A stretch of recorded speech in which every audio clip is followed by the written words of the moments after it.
امریکی فوج کی جانب سے ایران پر 5ویں روز بھی بمباری کی گئی۔ سینٹ کام کے مطابق ایرانی کمانڈ سینٹرز، فضائی دفاعی تنصیبات، میزائل اور ڈرون صلاحیتوں کو نشانہ بنایا گیا۔ ایران کے شہر اہواز میں کینسر اسپتال کے قریب میزائل گر گیا۔ آپ کو یہ بھی بتائیں کہ 121 بچوں کو محفوظ مقام پر منتقل کیا گیا ہے۔ ایران نے کویت، اردن اور بحرین میں امریکی تنصیبات پر ڈرونز اور میزائلوں سے حملے کیے ہیں۔ آبنائے ہرمز کی لڑائی شدت اختیار کر گئی۔ امریکہ اور ایران کے ایک دوسرے پر تابر توڑ حملے۔ امریکی بمباری کے دوران ایک اور سانحہ ہوتے رہ گیا۔ ایران کے شہر اہواز میں کینسر اسپتال کے قریب میزائل گر گیا۔ زوردار دھماکے سے اسپتال میں خوف و ہراس، 121 مریض بچوں کو محفوظ مقام پر منتقل کیا گیا۔ سینٹ کام کے مطابق بندر عباس، جزیرہ تمب اور دیگر ساحلی علاقوں میں ایرانی اہداف پر 1.5 گھنٹہ بمباری کی گئی۔ ایران کے کویت، بحرین اور اردن میں امریکی تنصیبات پر جوابی حملے۔ پاسداران انقلاب کے مطابق بحرین کی شیخ عیسیٰ ایئر بیس پر کنٹرول ریڈار تباہ ہوا۔ کویت میں امریکی ایئر بیس پر ڈرون داغے گئے۔ اردن کے الرزق ایئر بیس پر خیبر شکن میزائل سے کمانڈ اینڈ کنٹرول سینٹر کو نشانہ بنایا گیا۔ ایرانی فوج کے ترجمان کا کہنا ہے کہ آبنائے ہرمز ہماری ریڈ لائن ہے، وہاں امریکی مداخلت قبول نہیں۔ ایرانی انفراسٹرکچر کو نشانہ بنایا گیا تو پورے خطے کا انفراسٹرکچر ہمارا ہدف ہوگا۔ امریکی صدر کا ایران میں زمینی فوج بھیجنے پر غور۔ سچویشن روم میں اعلیٰ معاونین کے ساتھ سر جوڑ لیے۔ خاک جزیرے پر قبضے کے لیے فوج اتارنے پر بھی مشاورت ہوئی۔ وال سٹریٹ جرنل کے مطابق ٹرمپ نے معاملے پر کوئی حتمی فیصلہ نہیں کیا۔ ٹرمپ انتظامیہ میں ایران میں زمینی فوج بھیجنے کے حوالے سے اختلافات۔ نائب صدر جے ڈی وینس نے کھل کر مخالفت کر دی۔ کہا حکومتیں تبدیل کرنے کے لیے فوج بھیجنے کا دور اب ختم ہو چکا ہے۔ ہماری فوج کسی قوم کے مستقبل کا فیصلہ کرنے کے لیے نہیں ہے۔ امریکی نائب صدر جے ڈی وینس صہیونی ریاست پر برس پڑے۔ بولے اسرائیل نہیں چاہتا کہ ایران سے معاہدہ ہو۔ مخالفین کے پاس کوئی حقیقت پسندانہ حل نہیں۔ ان کی واحد تجویز مسلسل اور غیر مؤثر بمباری ہے۔ اور ایسے میں پاکستان کا امریکہ اور ایران کے درمیان بڑھتی کشیدگی پر تشویش کا اظہار۔ مفاہمتی یادداشت امن کے لیے بنیادی فریم ورک قرار۔ ترجمان دفتر خارجہ طاہر اندرابی کی ہفتہ وار پریس بریفنگ۔ کہا خطے میں مزید تناؤ کسی کے مفاد میں نہیں۔ تنازع کو مذاکرات کی میز پر ہی حل کیا جانا چاہیے۔ امید ہے آبنائے ہرمز میں صورتحال جلد نارمل ہو جائے گی۔ پاکستان کا امریکہ ایران کی بڑھتی کشیدگی پر تشویش کا اظہار۔ ترجمان دفتر خارجہ طاہر اندرابی نے ہفتہ وار پریس بریفنگ میں تمام فریقوں پر زور دیا کہ ایسے اقدامات سے گریز کریں جو خطے میں مزید تناؤ کا باعث بنے۔ تنازع کا پائیدار حل صرف مذاکرات اور سفارتکاری کے ذریعے ہی ممکن ہے۔ انہوں نے امید ظاہر کی کہ آبنائے ہرمز میں صورتحال جلد معمول پر آ جائے گی۔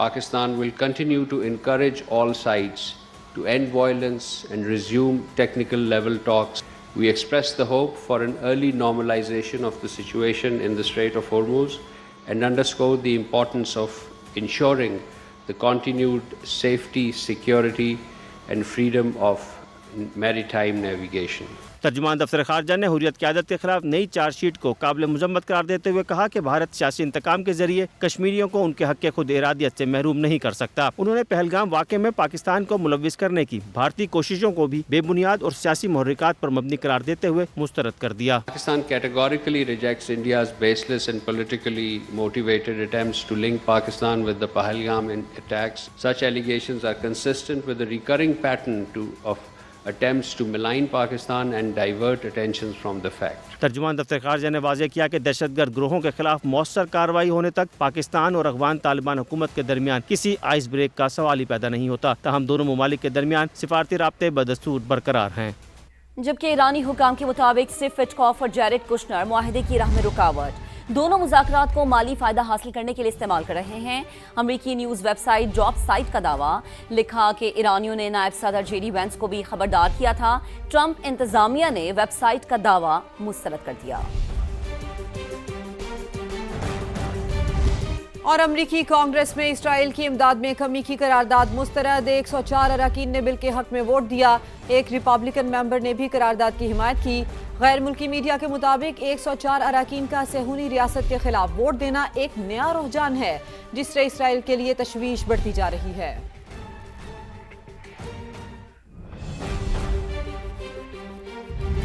آگے بڑھیں گے۔ ایم کیو ایم پاکستان کا شہداء سے متعلق مولانا فضل الرحمان کے متنازع بیان پر شدید رد عمل۔ ڈاکٹر خالد مقبول صدیقی نے کہا ایسا بیانیہ نہیں ہونا چاہیے جس سے دشمن ملک کو فائدہ پہنچے۔ ڈاکٹر فاروق ستار بولے لگتا ہے مولانا فضل الرحمان آئندہ الیکشن نئی دلی سے لڑنے کا ارادہ رکھتے ہیں۔ ان کے بیان سے شہداء کے لواحقین کی دل آزاری ہوئی ہے۔ مولانا فضل الرحمان کو اپنے بیان پر وضاحت دینا ہوگی۔ اس بات کا ہمیں ادراک ہونا چاہیے کہ ہمارا کون سا بیانیہ ایسا ہے جو ہمارے دشمن ملک کی میڈیا کے لیے سرخی کا درجہ رکھتا ہو۔ میں سمجھتا ہوں کہ مولانا فضل الرحمان بہت جلد قوم کو اس حوالے سے اعتماد ملیں گے۔ مولانا صاحب اگلا الیکشن نیو دلی یا دہلی سے لڑنے کا ارادہ رکھتے ہیں کیا؟ وہاں جا کر الیکشن لڑنا ہے؟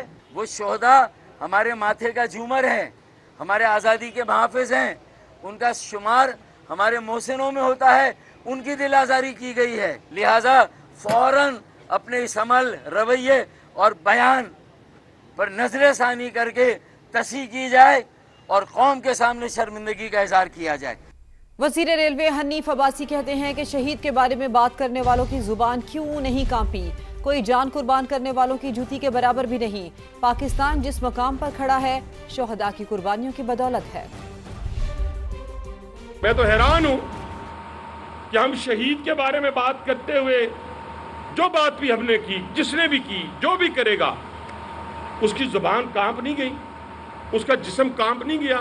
کوئی نہیں پاکستان کے اندر جو میری شہید کی جوتی کے برابر ہو۔ آج پاکستان کا مقام دنیا کے اندر پیسوں کی بدولت نہیں ہوا، آج پاکستان جس مقام پہ کھڑا ہے میں سمجھتا ہوں کہ ہمارے جوانوں کی شہادتوں کی بدولت کھڑا ہے۔ بات موجودہ اسی ملک کے اندر ہوتی تھی نا کہ ہمارے ٹینکوں میں ڈیزل نہیں ہے، ہمارے جہازوں میں پیٹرول نہیں ہے، تو آج وہی جہاز ہے، وہی ڈیزل ہے، لیکن اس کی قیادت کرنے والا شیر دل انسان ہے۔ آگے بڑھیں گے۔ وفاقی وزیر مواصلات عبدالعلیم خان کا جلال پور پیروالا موٹر وے M5 کا دورہ، مختلف ترقیاتی کاموں کا تفصیلی جائزہ لیا، موٹر وے سروسز اور اشیاء کے معیار کی مسلسل مانیٹرنگ کی ہدایت بھی کرتی۔ شکیل احمد رپورٹ کریں گے۔ ملک میں سفر محفوظ، معیاری اور آرام دہ بنانے کا مشن۔ وفاقی وزیر مواصلات عبدالعلیم خان کا جلال پور پیروالا موٹر وے M5 کا دورہ، جاری مختلف ترقیاتی کاموں کا تفصیلی جائزہ لیا۔ دورے میں وفاقی وزیر کے ساتھ سیکریٹری مواصلات اور چیئرمین NHA بھی موجود تھے۔ عبدالعلیم خان کا سروس ایریا میں زیر تعمیر مسجد کا کام ہنگامی بنیادوں پر جلد مکمل کرنے کا حکم۔ وفاقی وزیر نے سروس اور ریسٹ ایریاز کا معائنہ کیا، نئے تعمیر شدہ ریسٹ رومز، کچنز اور صفائی ستھرائی کے مجموعی معیار کا جائزہ لیا۔ کہا ریسٹ ایریاز میں مسافروں کو بہترین اور عالمی معیار کی سہولیات دی جائیں۔ عبدالعلیم خان نے دو ٹوک واضح کیا کہ سروس ایریاز پر اشیاء خورونوش کی کوالٹی پر کوئی سمجھوتا نہیں ہوگا۔ موٹر وے پر جاری تمام ترقیاتی کام جلد از جلد مکمل کرنے کی ہدایت کی۔ کہا موٹر وے سروسز اور اشیاء کے معیار کی مسلسل مانیٹرنگ یقینی بنائی جائے۔ اب آپ کو یہ بتائیں کہ سندھ کے سینئر وزیر شرجیل میمن نے کہا ہے کہ صوبے میں گندم کی وافر مقدار ہے، مگر منافع خوروں نے گندم ذخیرہ کر لی ہے۔ ذخیرہ اندوز گندم سرکاری گوداموں میں جمع کرائیں یا فیکٹریز تک پہنچائیں، ورنہ حکومت سخت کارروائی کرنے پر مجبور ہوگی۔ سندھ حکومت کسی بھی صورت آٹے کی قیمت بڑھنے نہیں دے گی۔ وہ کراچی میں پریس کانفرنس کر رہے تھے۔